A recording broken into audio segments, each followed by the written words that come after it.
Hey everyone, welcome to today's episode. It's Monday, April 6th. Thanks for joining me today. Don't forget to engage the channel, like, subscribe, leave a comment. Today in the news, downed U.S. airmen rescued in daring operation. Iran threatens retaliation as Trump's deadline looms. And a ceasefire is floated by third parties. It's a two-stage plan for a ceasefire and then lasting peace in the Gulf. We'll see where that takes us. So let's not waste any time. Let's read the news.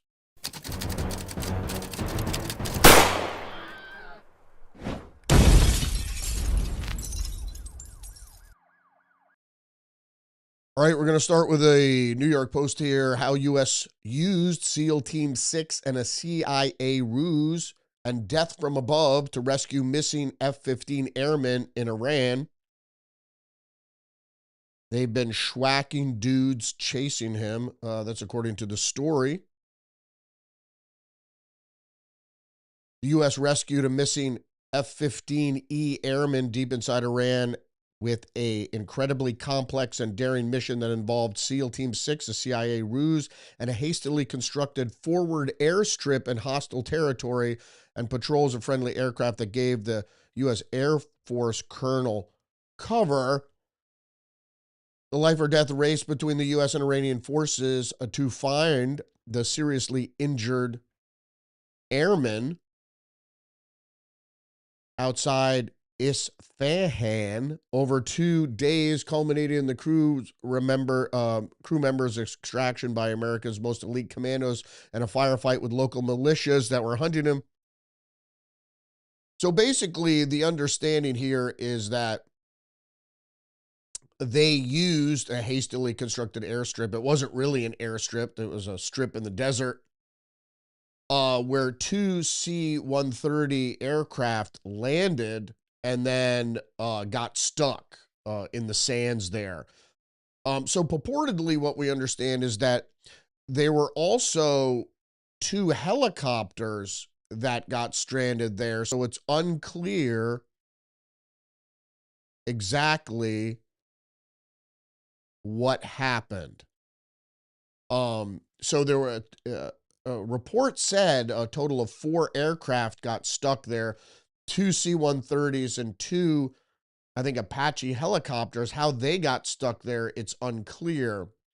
But those aircraft that were stuck there were destroyed subsequently, as usual with United States Air Force, how that works.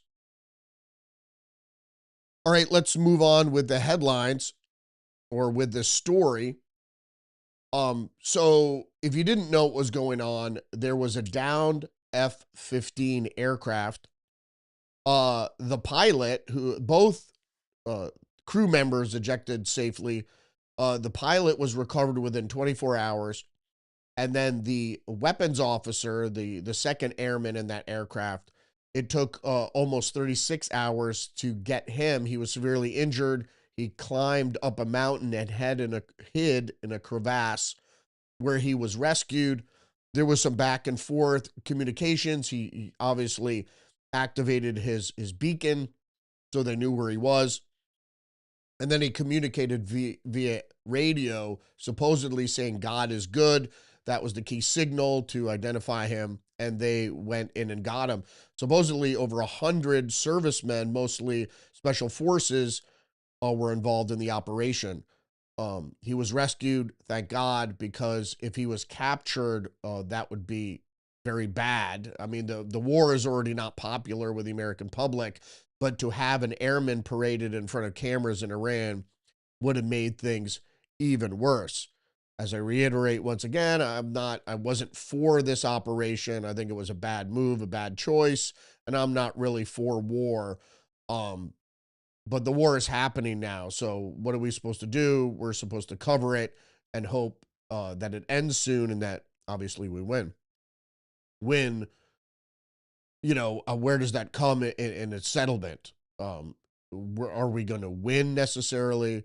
I don't think Iran wins, but who knows how this is all going to pan out here. So BJ Media has the headline, Trump drops an F-bomb on Iran and Democrats are melting down. If you didn't know what he said, just after 8 a.m. from Washington, Trump fired off a message that pulled exactly 0 punches. Open the fucking straight, you crazy bastards, or you'll be living in hell. Just watch. He closed a sarcastic praise be to Allah, a sharp jab at the Iranian regime, while making clear that the bridges, power plants, and other civilian infrastructure were on the target list if Iran did not comply by Tuesday. I mean, technically it's tonight. It's midnight tonight. Next headline here is from the New York Post. Iran vows devastating and widespread retaliations if Trump follows through with fresh strikes. And these are on the civilian civilian infrastructure. Iran on Monday vowed much more devastating and widespread retaliation if Trump follows through with his threat to ramp up strikes on civilian targets. If attacks on civilian targets are repeated, they say, the next stages of our defensive and retaliatory operations will be much more devastating and widespread. The grim warning came less than 24 hours after Trump raged that Iran could or should open the fucking Strait of Hormuz, or else he will ensure the regimes end up in hell. The question is whether it's wise to strike Iranian civilian infrastructure, and they're talking specifically about oil depots, infrastructure, and electricity, and so forth and so on.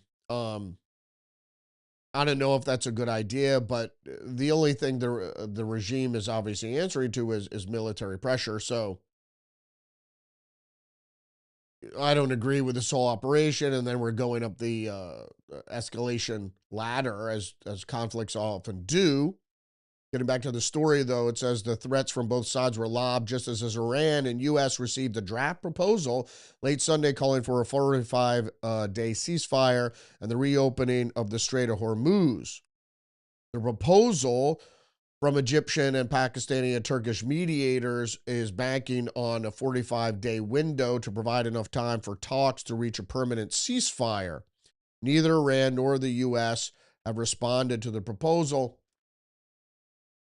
I don't think the U.S. will ceasefire, because a 45-day ceasefire, all it does is allow the Iranians to reposition armaments and receive armaments, because they are receiving shipping from China. Now, let's go back to the downing of the F-15 Strike Eagle, which was flying close to the Iraq border.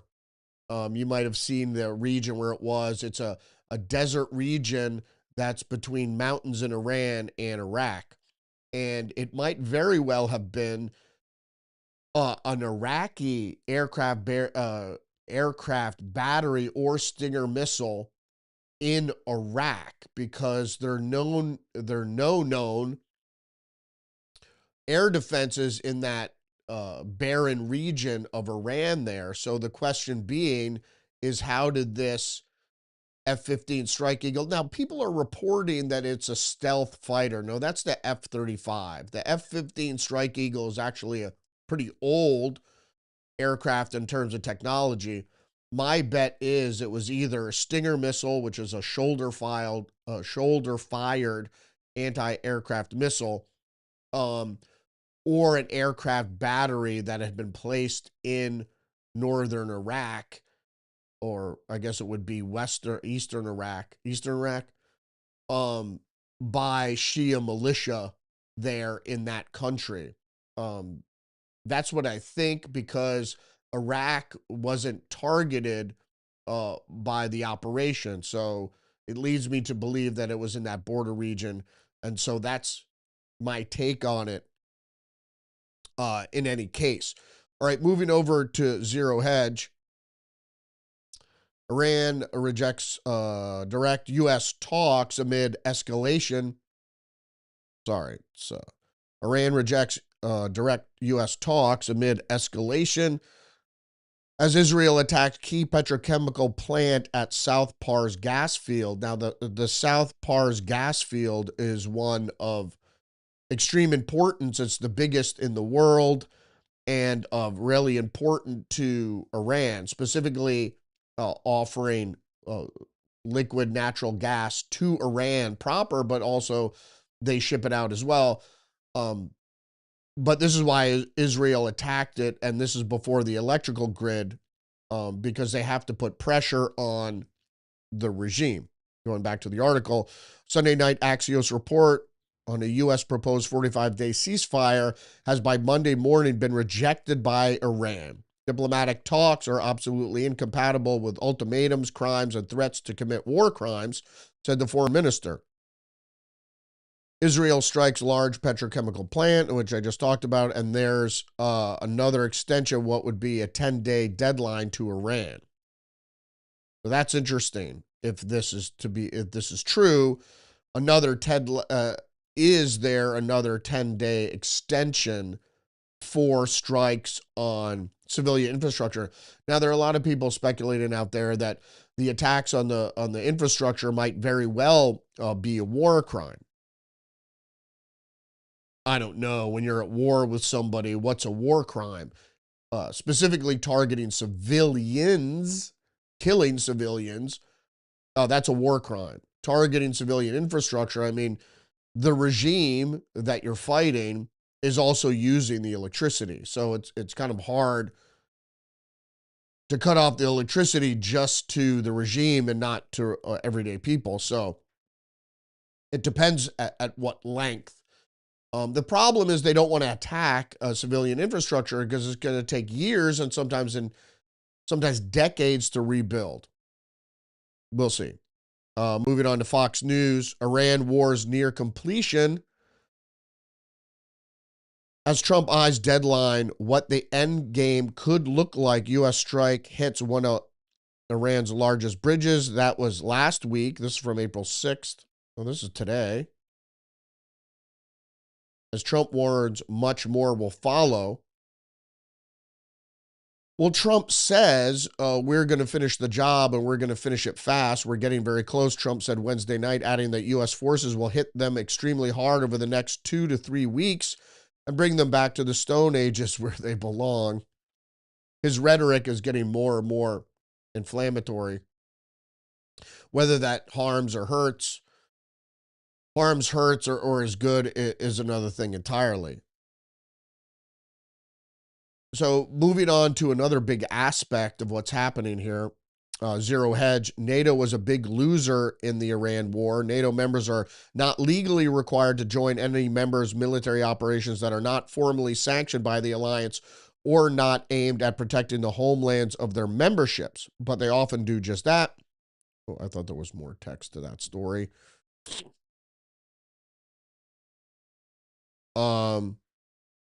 Well, the next headline is, indeed, Trump calls out failing New York Times for embarrassing NATO error in paper. If you didn't see this, also Sasha Stone had it on her Substack. The New York Times NATO blunder will live on infamy. The New York Times gotten so bad, literally in the newspaper, and Sasha Eisenberg has an actual picture of the newspaper here. There are corrections and there are corrections.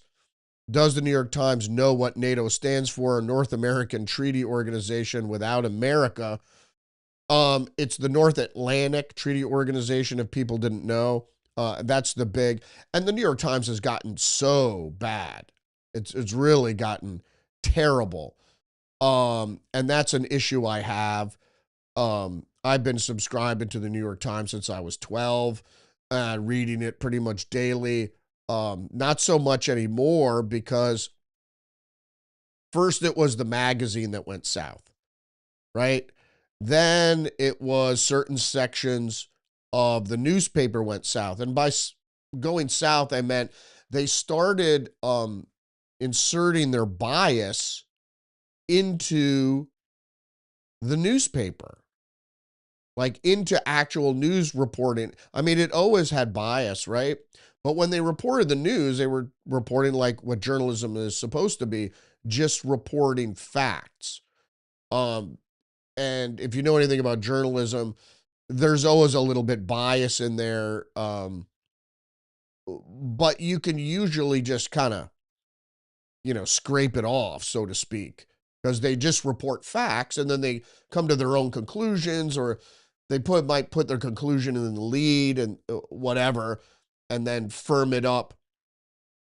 But journalism is an inverted pyramid, so it's the most important facts up top, and then you go down, and usually the bias is somewhere toward the end. Not the case in the New York Times lately. Like I said, their liberal bias was all over the magazine, and then the magazine got really, really bad. And then in the other sections, in the lifestyle sections, you started seeing it more and more. And then in the editorial pages, it went berserk. I mean, it just went crazy left. Like, not even just liberal, like crazy left. And it got worse and worse and worse. And now it bleeds into the news section, so much so that they're obviously hiring reporters based on their liberal bias, not on whether they know what what well-known acronyms mean. Let's get back to the news, though. The New York Times, article number 9.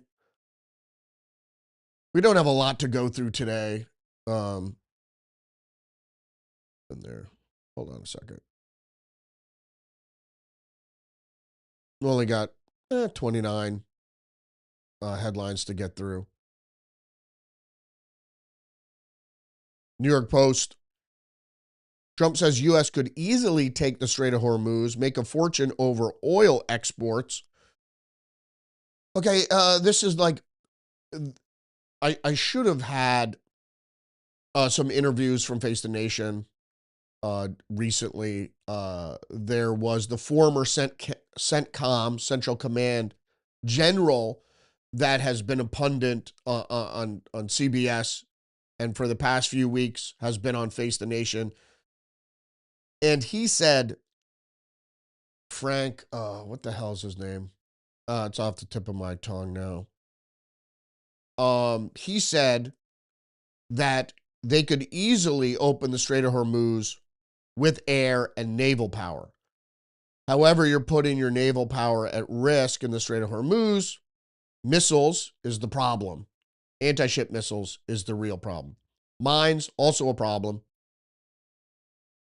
So those are the two problems that you have to interdict. Apparently, they've been attrited. Who knows necessarily how much? But it is possible without boots on the ground. Now, boots on the ground in Hormuz, you would have to be literally get the mountain division in there, going through all the caves to interdict all the anti-ship missiles that are in the mountains around the Strait of Hormuz, so you could get exports. I mean, they have anti-ship missiles all along Iran, along the coast of the Persian Gulf. That's the problem there with, and that's why Trump wants NATO in there. Are they going to fire on NATO ships? So Trump went on to say, with a little more time, we can easily open the Strait of Hormuz, take the oil, and make a fortune. It would be a gusher for the world, said President Donald Trump. The president earlier this week had called on the U.S. allies, such as the UK, to step up in helping reopen the Strait of Hormuz, through which at least 1/5 of the world's seaborne oil passes every year. So he wants allied ships to help, to basically bait the Iranians to see if the Iranians would shoot at these other European ships to see if they draw them into the conflict. Very risky move. The thing is, how much have the missiles been attrited? If it's just mines, we could deal with mines. We could put in minesweepers and stuff, but it's the missiles. And the missiles were the key to this whole conflict, as I said from the very beginning, is whether or not China would get their more sophisticated missiles with longer range into Iran, and so Iran would be more able to effectively close the Strait of Hormuz or affect shipping in the Persian Gulf. Story goes on to say the countries of the world that do receive oil through the Strait of Hormuz must take care of that passage. Trump said, "We will be helpful, but they should take the lead in protecting the oil that they so desperately depend on." Very good. Sorry. So I should just bring this down here.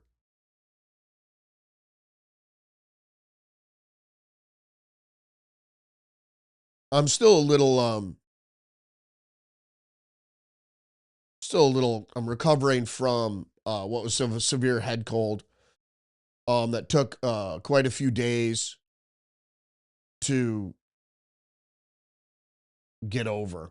And unfortunately my wife is sick too, so she's home from work, but I'm a little not clear-headed today. Another problem was Starbucks screwed me on my coffee, so it was very weak and not quite awake. Bear with me. So I'm trying to sort things out like a little bit more, because what I wanted to do, what the hell, is get back, because I thought I had text from this specific story regarding NATO, and I just wanted to get back to it just very briefly. Thanks for bearing with me. Zero Hedge had this headline about NATO was a big loser in the war. And this has to do with the story we're talking about, is opening the Strait of Hormuz. So some NATO members joined the Americans in Afghanistan and Iraq on the theory that in the post 9/11 environment, the Taliban and Saddam Hussein were dangers to all Western security. Right? At least that was the premise.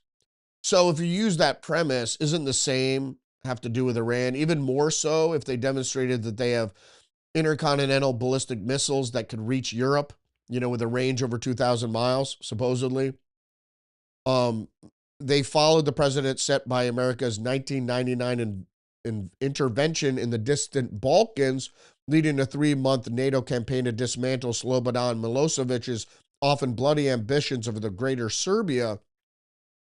But the United States also joined the 2011 UN-approved and French and British-inspired NATO coalition in the bombing of Libya. That effort proved a 7-month misadventure, especially since the targeted Libyan strongman Muammar Gaddafi had given up his nuclear weapons program and was desperately trying to cut a deal with the West. And that's why a lot of African and Middle Eastern countries, or Arab countries, you could say, are very distrustful of the U.S. and the West, because they often do what they're asked to do and then are attacked and unseated anyway. When NATO members in the past have operated unilaterally to defend their own national interest, they have often called on the United States as a NATO's strongest member for overt help. And the weaker members now are not reciprocating, and that was the point. In Trump's calls to open the Strait of Hormuz to come help us in some sense, not to even join the military campaign, but to help escort ships in and out of the strait. Because it might very well happen is naval vessels might be sunk. And we certainly don't want that to happen to any country, but if NATO vessels are damaged, or NATO Navy vessels are damaged, as far as the West is concerned, it would be better than the U.S. strike force vessels were being damaged. And that just has to do with prosecuting the war effectively in any case. New York Post, story number 11, niece and grandniece of slain notorious Iranian General Soleimani arrested by ICE while enjoying lavish lifestyles in the U.S. And this is a big issue because I thought they're against the United States. I thought United States is the great Satan. but relatives of the regime are living in the United States. Just goes to show you what's, where the ideology, where their head is at. Post-millennial ICE arrests family of dead IRGC head Soleimani. Rubio revokes their green cards. So she promoted Iranian regime propaganda, celebrated attacks against American soldiers and military facilities in the Middle East, praised the new Iranian supreme leader, denounced America as the great Satan while living in the country.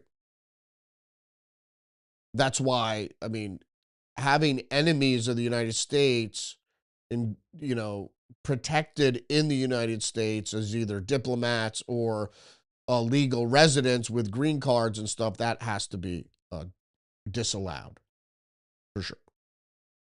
Post-millennial again, Harmeet Dillon likely to be promoted to Trump DOJ or in Trump DOJ. Assistant Attorney General Harmeet Dillon is likely to see a promotion. Now, there were several articles and some in Fox News, which I didn't really understand because the names that have been floated for the new Attorney General were not the names we heard originally and were kind of obscure conservatives, which was strange, like Russell Vought, which is like the Heritage Foundation guy. I don't understand that. Like I said, I support Harmeet Dillon. I think she would be the best. She's hard-nosed and particularly but the problem is she's a civil rights attorney, and so she has civil liberties on her mind. Whether that type of person, whether they want that as head of attorney general, I would like to see her there. But they also floated names like the EPA guy, Lee Zeldin, which also would be good, but they might want people more hard-nosed. There are a lot of people that are distrustful of Todd Blanche. We'll see. This is breaking news here from the Associated Press. Steve Bannon wins Supreme Court order likely to lead to dismissal of contempt of Congress conviction. It's really symbolic here. Longtime ally of President Donald Trump won a Supreme Court order that is expected to lead to the dismissal of his criminal conviction for refusing to testify to Congress. The move frees a trial judge to act on the Republican administration's pending request to dismiss Bannon's conviction and indictment in the interest of justice. Bannon has already served 4 months in prison term after a jury convicted him of contempt of Congress. Federal appeals court in Washington upheld the conviction. What it does is going to set up a pardon by Trump. And it doesn't have to be an end of term pardon. Now that we have this ruling, Trump might pardon him straight away. Moving on, story number 15, Fox News, behind no kings. St. Paul protests a $250,000 production machine equal to a Def Leppard concert. Fox News digital investigation learns the No Kings protest at the Minnesota Capitol required an estimated $250,000 in production infrastructure, including about 30 semi-trucks, massive sound system, and ballistic, bullet-resistant barriers. How does an organic protest come up with all that money? Well, Neville Roy Singham, for one, and we've put this out there before. These protests are very much anti-American. Now, protest isn't anti-American, but the funding behind it is anti-American, anti-Trump, really. The No Kings thing is anti-Trump because they keep saying that Trump is a dictator. Trump thinks he's a king. He's a bit of an egomaniac, perhaps, but he's not really a king because there are checks and balances. And we don't have a monarchy here because it's a republic. That's why we have a president. President can't be a king. George Washington rejected monarchy, obviously. I mean, those stories of Washington, they wanted to make Washington a king. We don't have kings because we're a republic. We were always a republic. Republicans reject monarchies. The people that unseated the monarchies in Europe were called Republicans. New York Post, Trump hate is the only thing the Democratic Party stands for now. We know that to be true. How do we know that to be true? Because the Post Millennial has the headline, Saturday Night Live makes Trump assassination joke, crowd roars with approval. President Trump attended the opening night of Chicago at the Kennedy Center. That's the play, Chicago. And I think that's cool that the president is going to be going to the theater. I mean, what's the worst that can happen? That's supposed to be a reference to Lincoln. That's in bad taste, especially after assassination attempts have been made on this president. Getting back to the story, though, Saturday Night Live is facing backlash after a joke about President Donald Trump being assassinated, which drew loud applause from the studio audience. It was a reference to John Wilkes Booth and the 1865 assassination of Abraham Lincoln. The comment prompted loud applause and cheers from the crowd, appearing to show support for the concept of the president being murdered. Sick. These people are sick. But they're for democracy.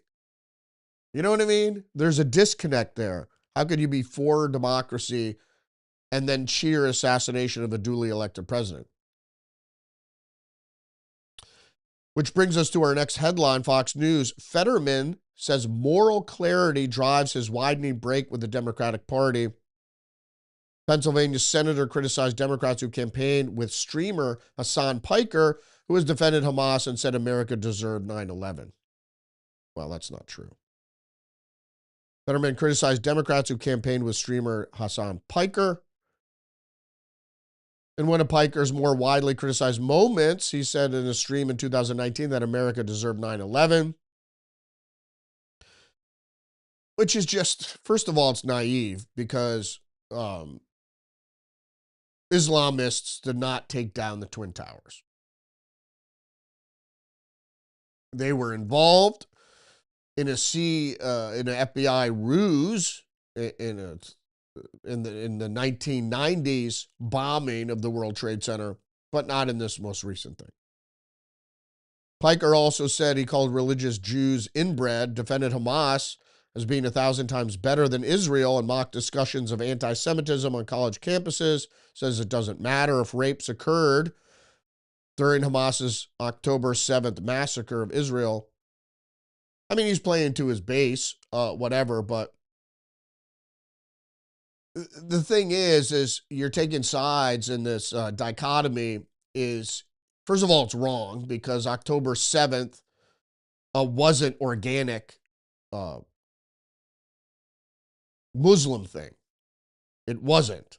Whether they were witting or unwitting accomplices to a stand down from the IDF that allowed the thing to happen to unleash basically Israel's war on terror, which the leftists in Israel knew were on the shelf, was on the shelf for Netanyahu, and they knew if this happened that Netanyahu would trigger this wider war that is now drawn in the United States on this attack on Iran.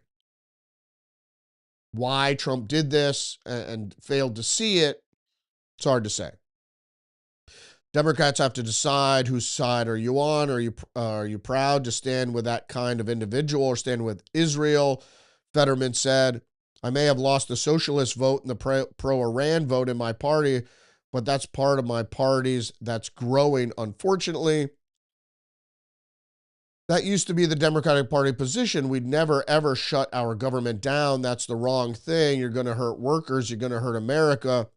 What was deeply offensive to me was Democrats knew it would have no direct or indirect impact on ICE because the funding had already been approved. The Democrats' strategy to shut down the government was to claw back funding that was already approved in a bill that passed.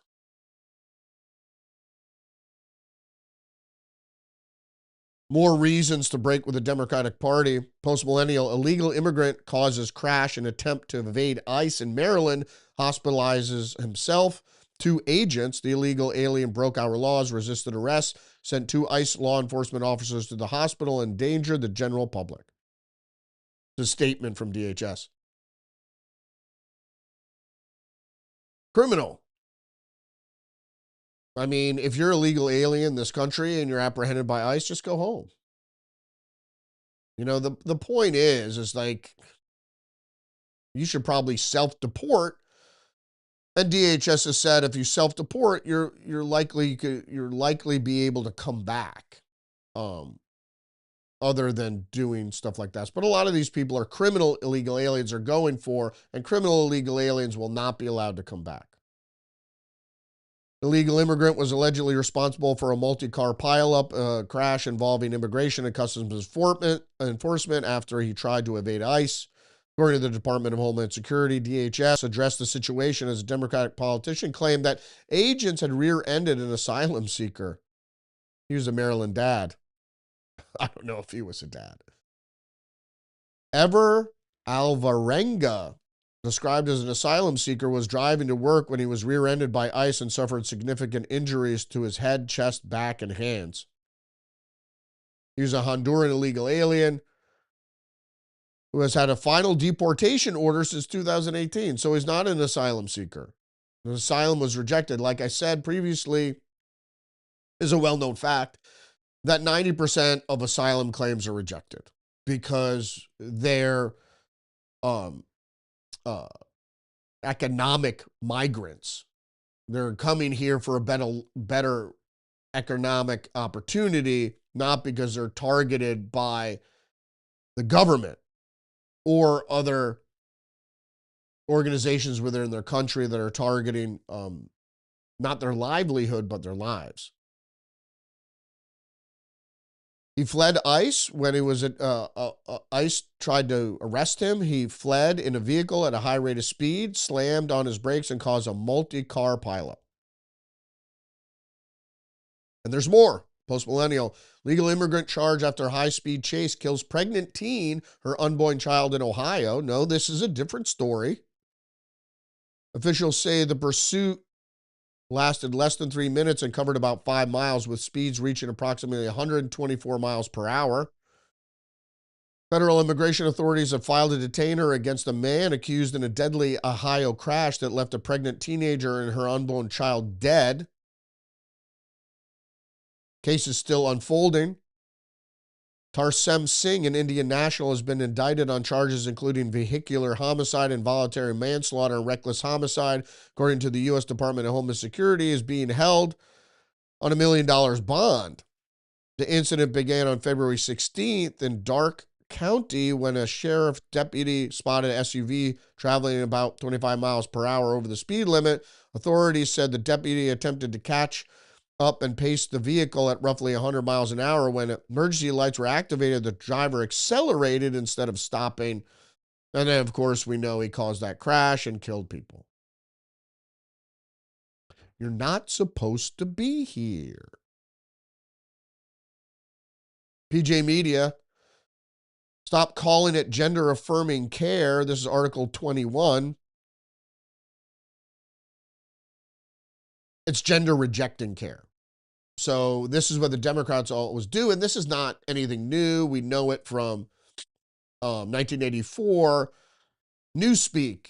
It's, you use euphemisms. It's like the Affordable Care Act. You use euphemisms which claim the exact opposite of what it's doing. So if you know anything about gender-affirming care, the use of hormones and stuff, it's actually gender-rejecting care. So the gender you were born, the sex you were rejecting because of some psychological issue.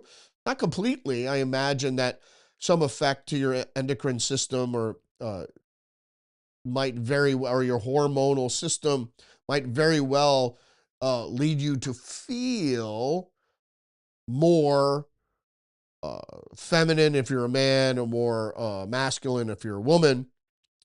And so you want to affirm the way you feel, which is really a psychological thing, by rejecting, using chemicals to reject, or even surgery to reject the sex of your birth, the gender of your birth.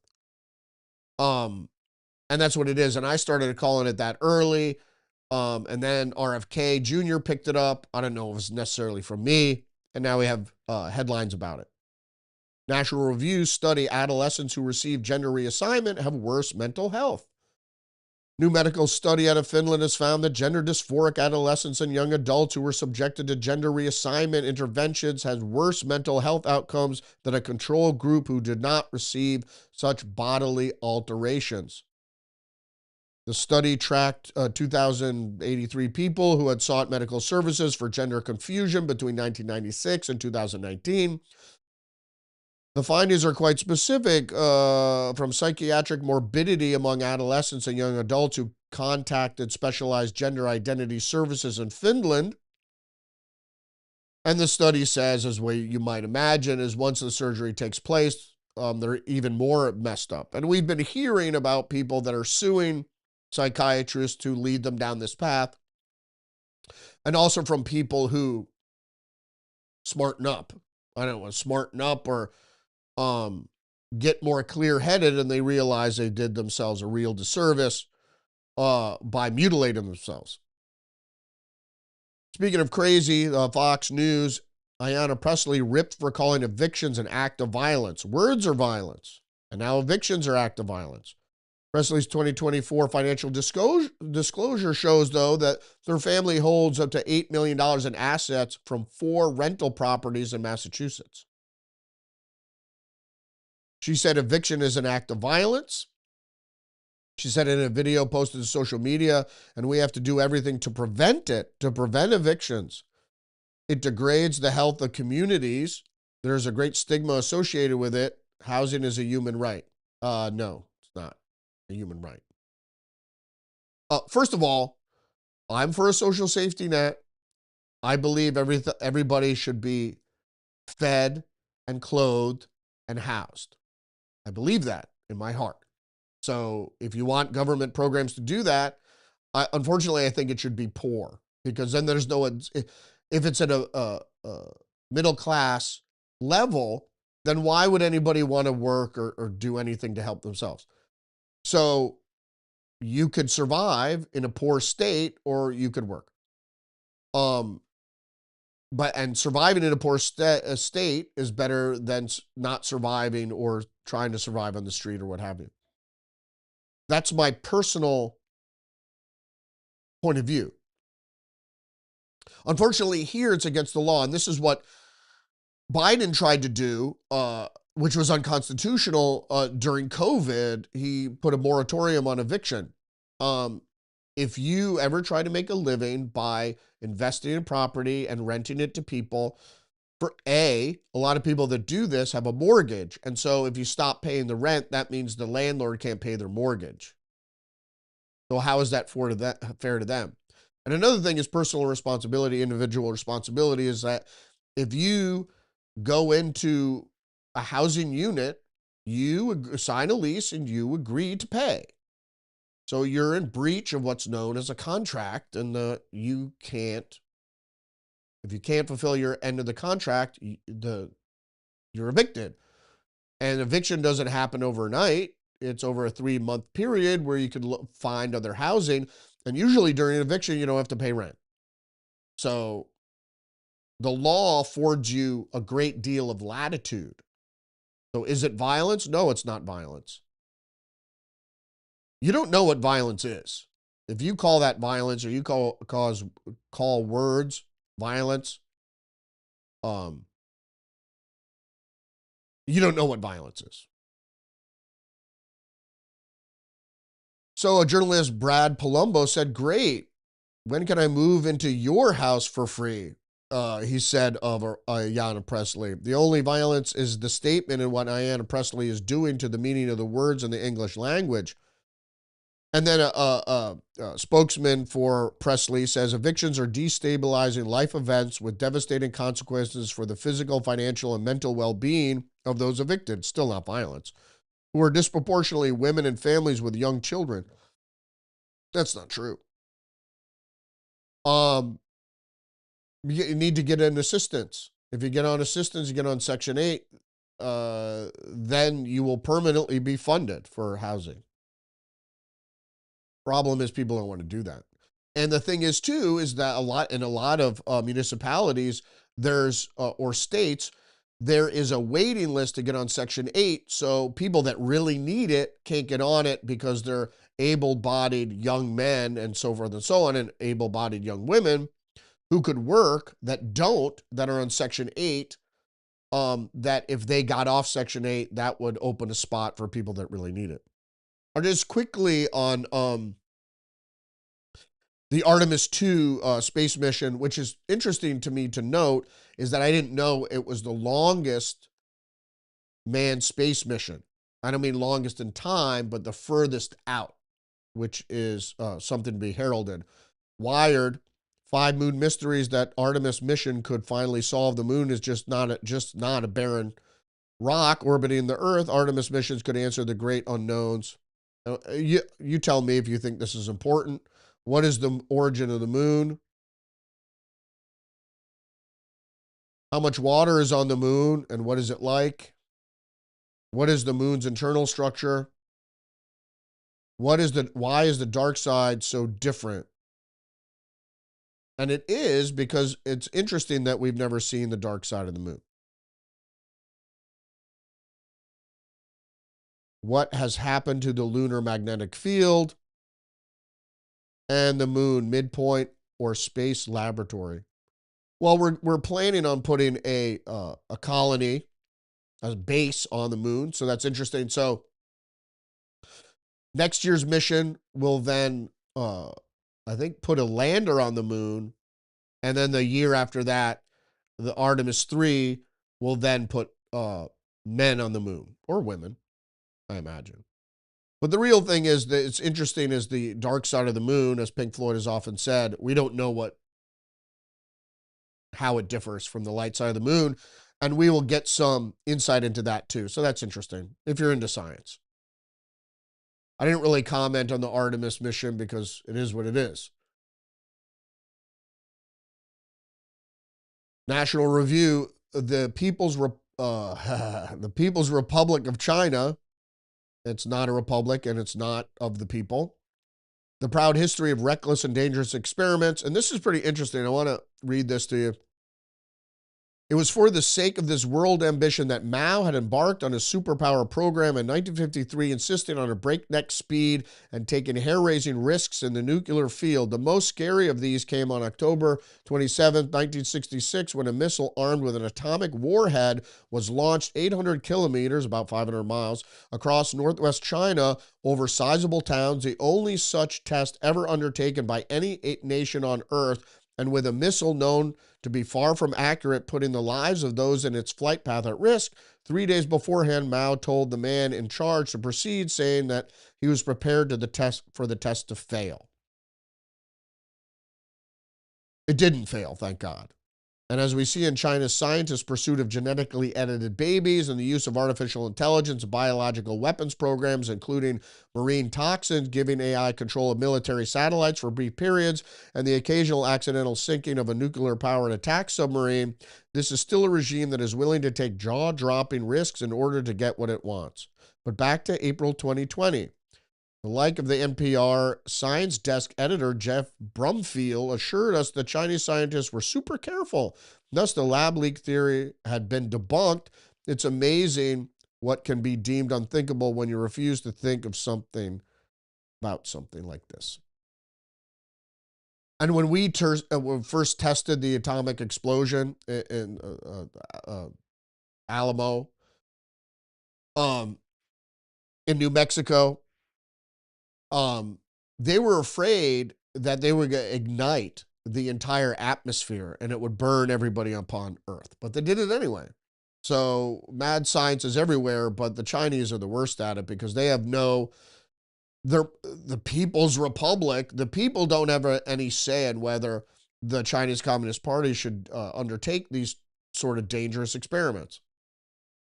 It might very well have been known that if the United States or in Canada allowed the Chinese to steal CoV-2 and they would continue to experiment on it, that it could very well leak out of their lab.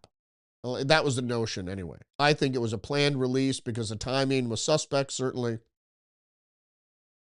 And so I was having an argument, or not even an argument, discussion with my brother yesterday, and I said, I got this cold and it feels like it's a manipulated virus. There was no incubation period.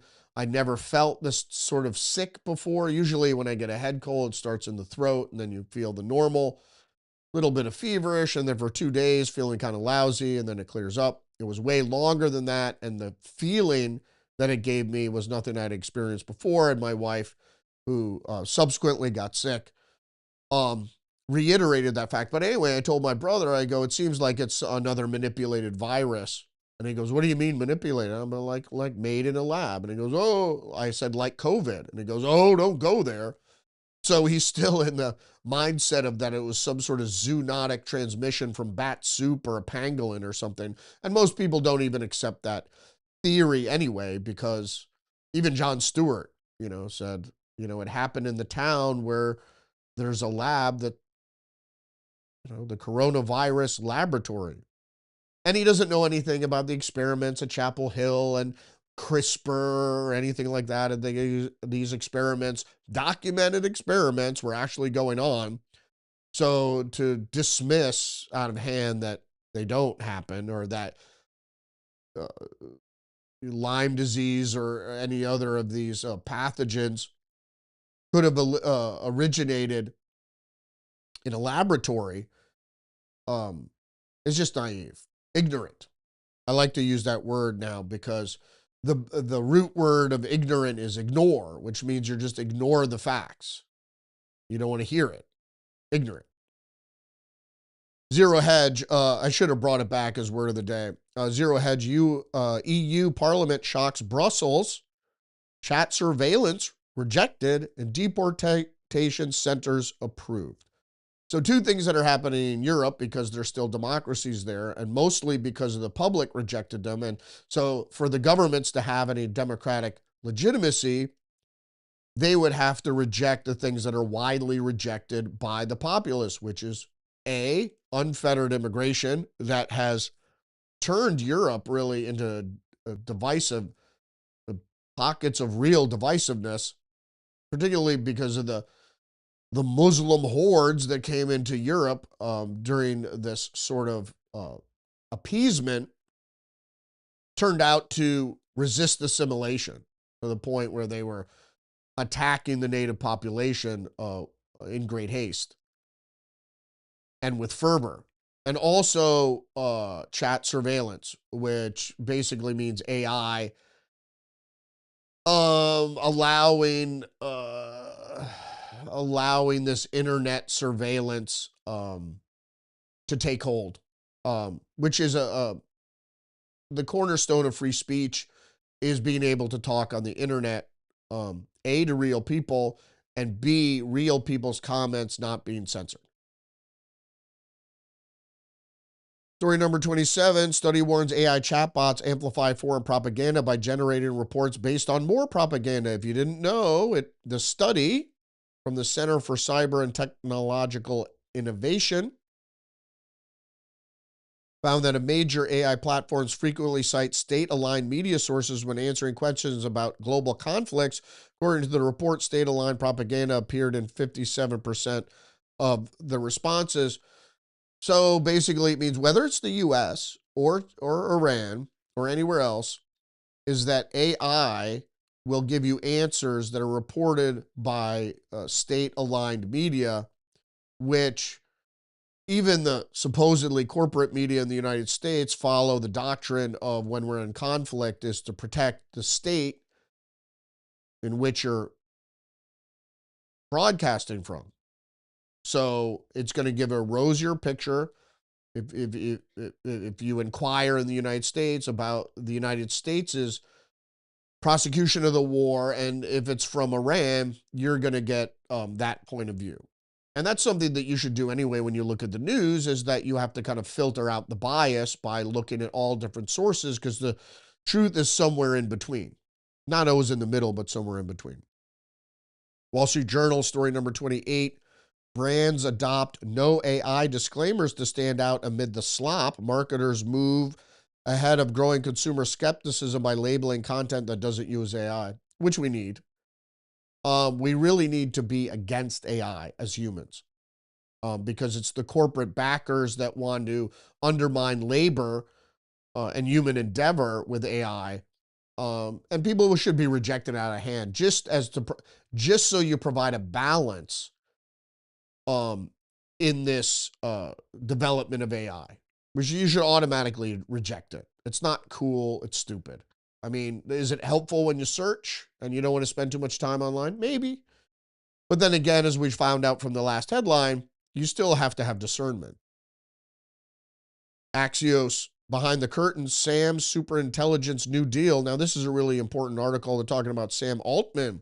He's doing something no tech titan has ever done. He's publishing a detailed blueprint of how government should tax, regulate, redistribute the wealth from the very technology he's racing to build and spread. Why it matters.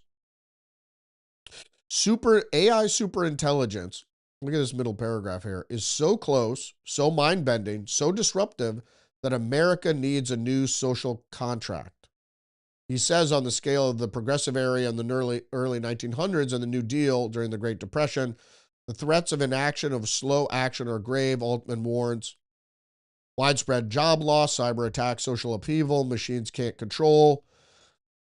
The two most immediate threats he said are cyber attacks and biological attacks. Yikes. AI companies know some random idiot. I mean, he goes into all this. This is the point here, is that you have to understand he knows it's disruptive.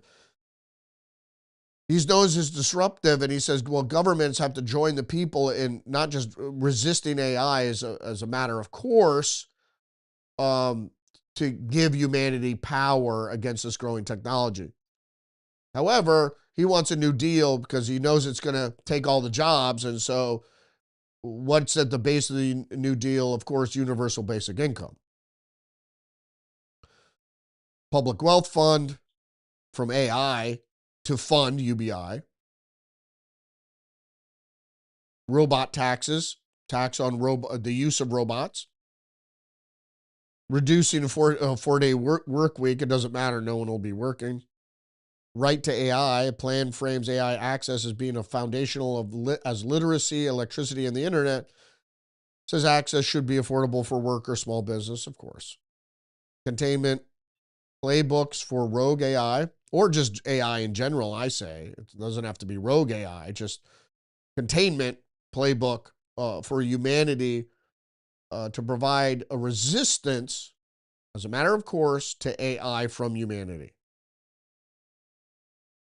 Auto-triggering safety net, tripwires, when AI displacement metrics hit preset thresholds, temporary increases in public support, unemployment benefits, wage insurance, cash assistance, UBI, just like I said.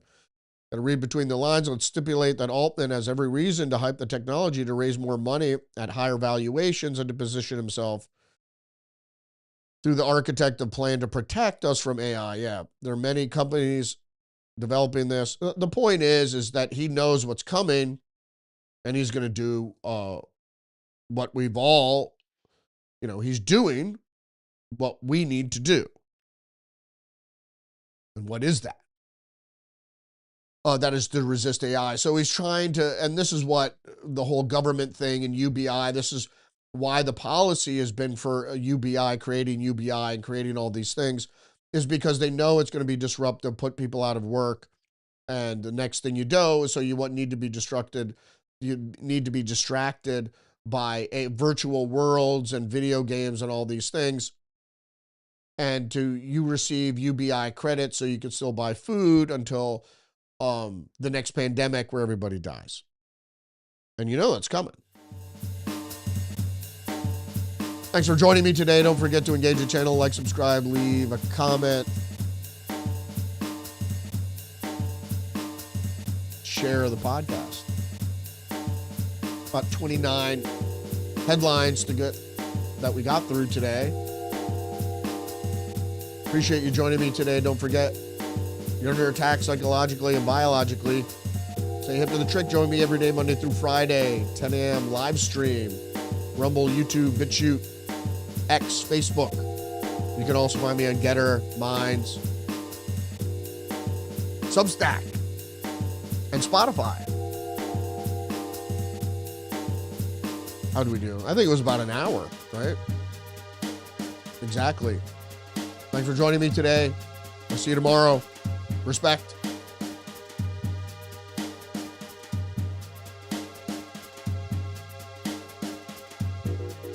This is all a conspiracy. Don't you know that it's a conspiracy?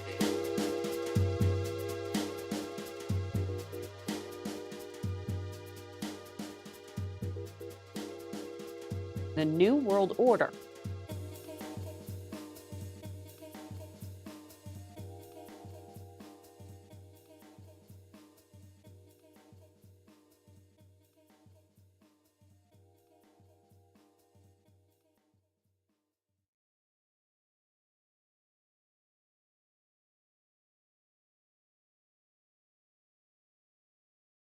You can't handle the truth.